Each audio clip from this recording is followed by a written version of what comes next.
Speaking up is something that is easy to say, but somehow the hardest thing to do. You know the moment when something doesn't feel right, but you tell yourself, it's fine, it's not a big deal. So you swallow your truth, you smile, and you move on. But deep down, something stays. It lingers. It weighs on you. And it whispers, you abandon yourself again.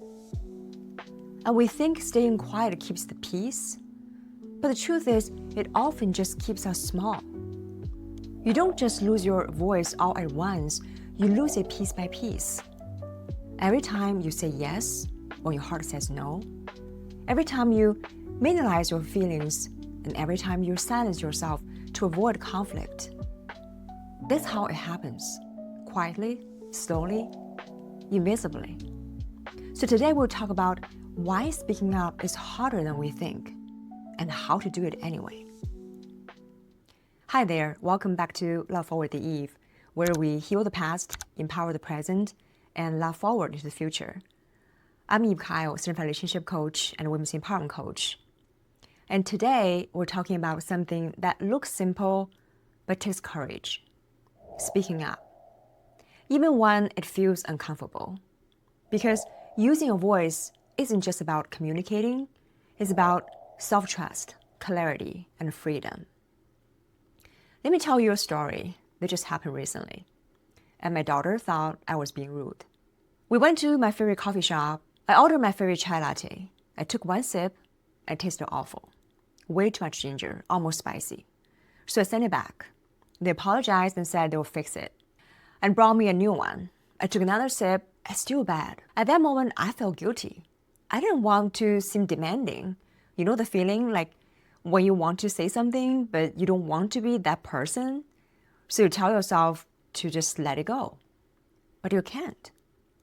Something in me whispered, this isn't about chai latte. This is about your voice. So I went back, politely explained it again, and they made some adjustment and made a third cup. So I told myself, okay, this time I'll just keep it no matter what. But I took one sip and then literally my tongue just went numb. That was my breaking point. So I sat there thinking, why am I considering to suck it up while I'm having something that is clearly not what I want? What impact will this moment have on me when I look back? And will this be an empowering moment or a moment that leaves me with regret? Am I honoring my own voice or other people's comfort or convenience? And that's when it hit me. This isn't about tea. It's about truth. It's about to be heard and validated. So I got up again, walked to them, and tried not to think about what others might think of me because my needs simply matter. They adjusted the recipe again and made the fourth cup for me. And finally, it turned out to be the best chai latte I ever had. And as I stood there and I thought, this is what happens when you stop settling. When you advocate for what you need. And when you stop silencing yourself to make others feel better. It wasn't about the chai. It was about me remembering that my voice matters. Another lesson that I learned about speaking up happened a few years ago. And that time was about clarity. When I was starting my business and I got connected with a speaker coach, we got on a call together and she was showing me some of her resources. She clicked on a file by accident, a file meant for people who want to become TEDx speakers. And she said very casually, oh, that's definitely not you.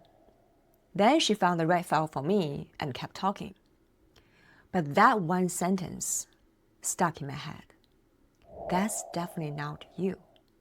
I didn't ask her what she meant at the moment, but my brain wouldn't let it go. I kept spinning. Why would she say that?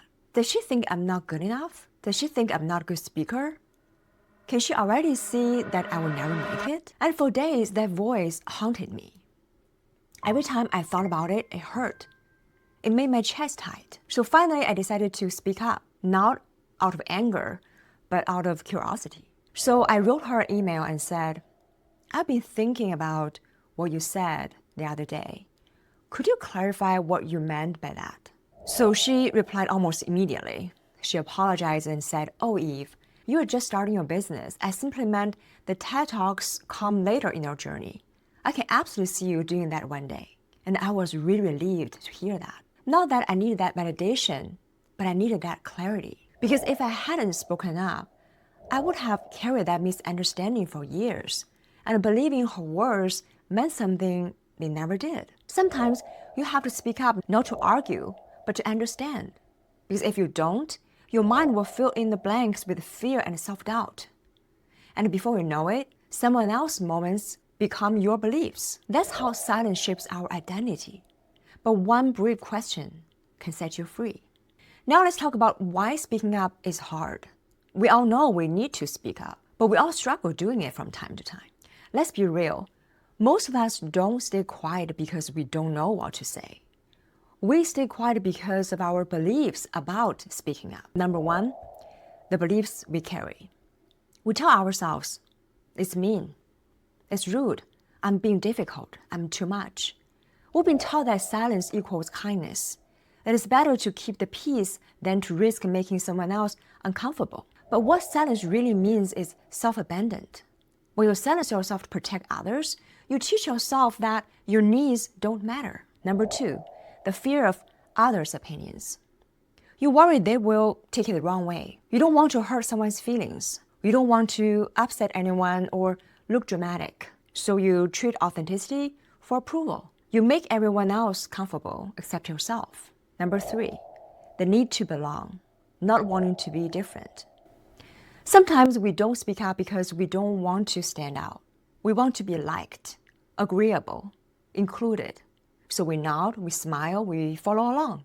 We mute our truth to match the room. But pretending isn't belonging. It's performance. You don't need to echo others to be accepted. The right people will love you for your authenticity, not your silence. Number four, the fear of being wrong. This one is so real. You think, what if I'm wrong? What if I say something stupid? What if they laugh, judge, or reject me? That fear can silence even the strongest voice. But you don't have to be perfect to be heard. You don't need to have all the answers to share your truth. Your voice doesn't have to be flawless. It just has to be yours. Speaking up is not about being right. It's about being real. Number five, the feeling of hopelessness. And then there's that heavy one. What's the point? It won't change anything. I'll just let it go. That's not peace. That's defeat, which looks like acceptance. Because the more you hold back, the more you start to believe your voice doesn't matter. And that belief becomes your prison. But it does matter. Even when it doesn't change others, it changes you. Every time you speak up, you strengthen the bond between you and your inner self.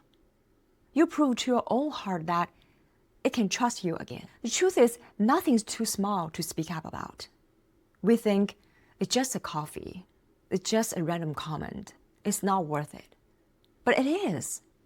Because when you speak up about the small things, you are building momentum. You are practicing courage in tiny doses. And the courage is a muscle. Every time you use your voice, you are training yourself to trust it. You are rewriting your story, one word at a time. But when you stay silent over the small things, silence starts to grow roots. It starts with one cup of coffee, then one meal, then one job, then one relationship. And then before you know it, it's your whole life. You end up suffering in silence your whole life, smiling through discomfort, convincing yourself it's easier that way. But it's not. Because silence always costs more than discomfort ever will. So please hear this. Nothing is too small to speak up about, because those small moments are where your power grows. Speaking up isn't about being right. It's about being heard. It's not about demanding. It's about aligning. It's not about controlling others. It's about honoring yourself. And yes, sometimes it makes you look like you are being rude, or you look like you're a pain in the ass. And that's okay, because you are not being rude, you are being real. You're not being difficult, you are being honest. You're not being dramatic, you are being aware. Sometimes people won't get it. Sometimes they will dismiss you. And that's not yours to carry. Your job is simply to show up for yourself with truth, grace, and self-respect. And how can we actually speak up despite the discomfort and hesitance? Here is a voice formula to help do just that. When you find yourself hesitating, remember your voice. Because your voice isn't just sound, It's your self-worth emotion. V is for validate your feelings. Before you speak, ask yourself, what am I really feeling right now? Your emotions are information, not inconvenience. Don't silence them. Listen. Always for own your experience. You don't need permission to feel what you feel. If something matters to you, that's all you need to know. So say to yourself, this is my experience, and it's valid. I is for initiate compassion, honesty. This is where you speak, not to attack, but to connect. So try, can I share how this felt for me? Something about this doesn't seem right. That's how you bring honesty and humanity into the same space. C is for choose courage over control. You can't control how others respond, and you don't need to. Your responsibility lies in honesty. What they do with your truth is their choice. E is for empower yourself through reflection. After you speak up, pause, reflect. Notice how it feels to have honored your truth. Celebrate that moment, even if your voice shook at the moment. That's how self-trust grows. Speaking up isn't just about a communication. It's about coming home to yourself. It's how you realign your outer world with your inner truth. It's how you teach your heart that it's safe to be seen again. You deserve to be heard. You deserve to be understood. You deserve to live in environments where your truth doesn't have to whisper. And when you speak up, something powerful happens. You give others permission to do the same. Your courage creates ripple effects. Your honesty gives others hope. So next time you find yourself hesitating, remember this. It's not about the chai latte. It's not about being right. It's about choosing honesty over comfort, alignment over approval, truth over fear. Your voice is not a problem. It's your power. So wherever you are today, in a relationship, at work, in a friendship, or even in a coffee shop, I want you to remember this. Nothing is too small to speak up about. Because every time you use your voice, you strengthen your soul. You build trust within yourself, and you tell your heart, I've got you. If this message spoke to you, share it with someone who needs to remember their voice too. And don't forget to subscribe and join me here every week. Until next time, I'm Eve, and this is Love Forward. See you in the next episode.